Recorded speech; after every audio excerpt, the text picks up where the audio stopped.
is Arsa Clausa, and today I will discuss modern plant adaptation to life on land. First, I will discuss the introduction. Plants are vital autotrophs that sustain life on Earth through photosynthesis. To thrive in terrestrial environments, they have evolved diverse forms and survival strategies. Their growth habits reflect the So basically, I will discuss the habitat, water requirement, and lifespan of the selected plants we chose to study. Let's proceed to the methodology. To study and present the modern plant's adaptation to life on land, our group followed these steps. First, we chose a local modern plant species to focus our study on. This plant was selected based on availability in our campus. Next, the instrument we've used. We used tablet to capture the plants and its parts and laptop for making a PowerPoint presentation. For the data collection, we gathered information from the internet about the plant's habitat, water requirements, and lifespan. These provided context for its adaptations. Number 4, the field observation. We took photographs of the entire plant and focused on important parts such as leaves, stems, roots, and flowers. These were used to visually document the plant's structural features.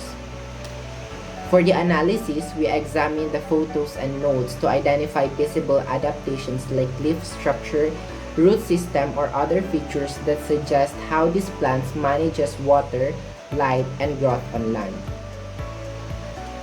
We took screenshots of our group meetings and collected as activity evidence.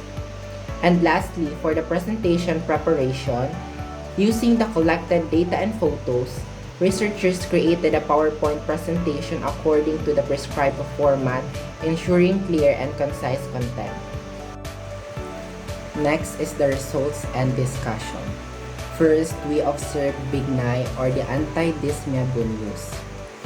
Bignai details its growth as a tree adapted to terrestrial habitats. Highlights it as a mesophyte plant that tolerates drought once established.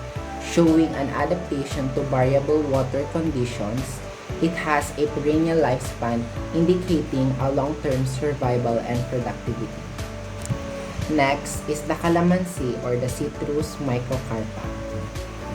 Calamansi is a terrestrial citrus tree requiring mesophytic conditions, moist but well-drained soil, which supports healthy growth.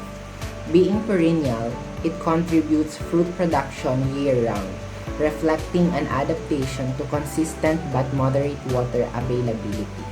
The third plant is the crepe jasmine or Taberna emontana divaricata. Crepe jasmine is a shrub or small tree in terrestrial habitats.